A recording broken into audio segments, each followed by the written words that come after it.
Yusek Claire Castro, dito na naman tayo. So sabi niya, pag walang tulay, hindi maaabot ng PhilHealth?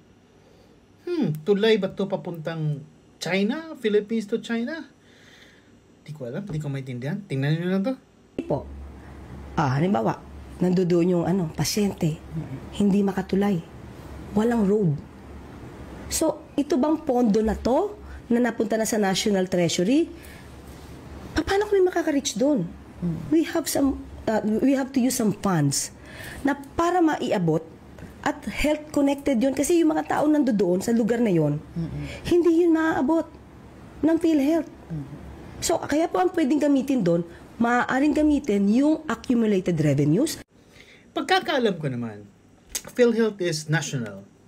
And at the same time, di naman kailangan na pumunta ng PhilHealth personnel sa individual na health center or hospital para mag-abot ng funding.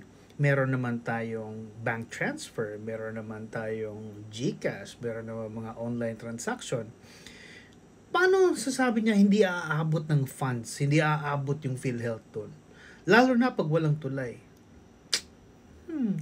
Minsan talaga if sundan ko every single interview or every single conversation itong si Yusek Claire Castro, parang masisira din utak ko. Ewan ko ba kung ako ba ang may problema or siya, or baka different yung language, or baka ibang language yung ginagamit niya tapos Filipino yung ginagamit ko.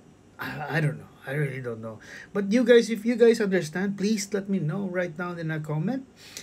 Share it to everyone para at least marami tayong makukuhang information and baka maliwanagan tayo sa pinagsasabi ni Yusek Claire Castro, kasi ako, ewan ko na lang, gulong-gulo na talaga.